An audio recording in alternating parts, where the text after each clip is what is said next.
Welcome back to the Rundown. Well, each year the Israeli police open some 20,000 cases of domestic abuse, though women's groups say the figure is much higher, as many victims are reluctant to report their husbands or partners. This year so far, 17 women have been murdered in cases defined as femicide at the hands of partners or abusers, a pace significantly higher than the previous 2 years. Now, one response came today when Israel's cabinet approved a law to place electronic monitoring bracelets on alleged abusers in order to make it easier for authorities to enforce restraining orders against them.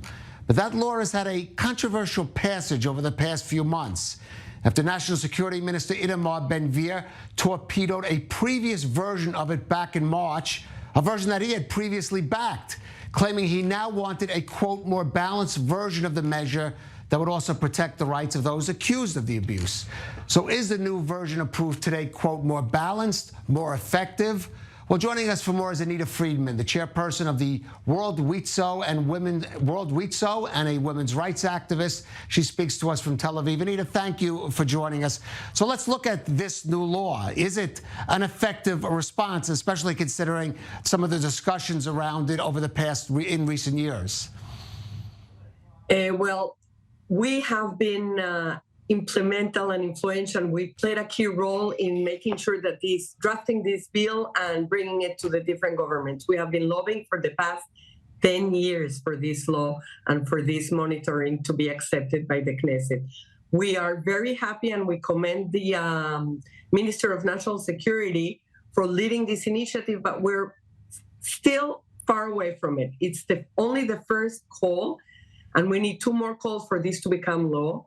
Also, one of the good things is they decided to go back on the decision to bring this law about only for men that were convicted twice, which would have rendered this law completely unuseful.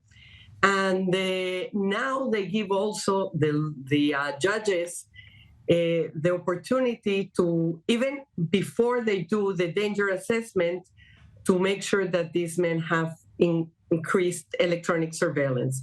What this does is makes sure that the women and children don't have to leave their house. Look, for the past 40 years, we've had the shelters for abused women, which was part of the solution, but it's not enough. And we have to adapt to the new world, and with technology, we can do that. We can make sure that these women and children can stay put where they are and they don't face violence. So this is good.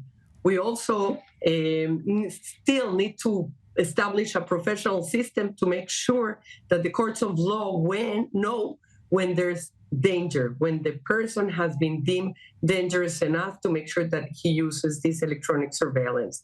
And also, we need to establish the technological and professional system for the operation of this electronic supervision. So, as I said, we've come 2 steps forward, but we're still not there yet. It's a blessed situation that they decided to pass the law. So we're very happy about that. Right, as you said, it still has to go to final passage in Parliament, but it assumes really it was Minister Ben-Gvir who had prevented it last time from moving forward. So we're going to presume it moves forward. As you said, one thing the law does is it knocked out the requirement that the alleged abuser in a specific case had to have had a prior conviction. It allows some latitude to judges to decide if there's immediate danger to the woman. But let's be honest, some of the judges in Israel have been criticized by women's groups and others about some of the individual decisions that they've made in these kind of cases. How confident are you about this judgment? So part of the process is that we've managed to make sure that when a person like this comes in front of the judge is obliged to send them to therapy. Because we also talk about prevention. It's not enough to take care of the men when they already become violent. We need to work holistically with the whole problem. So we did have some strides forward.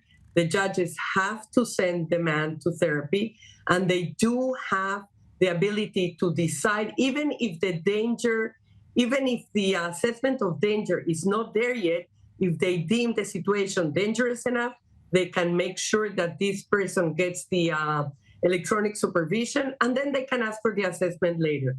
So you're right, we're making slow steps towards the best way of managing this plight, this epidemic. Right. Like we call. All right, and as I said before, we've seen, unfortunately, a rise in the number of cases, especially fatal cases. So hopefully this will have some impact on that.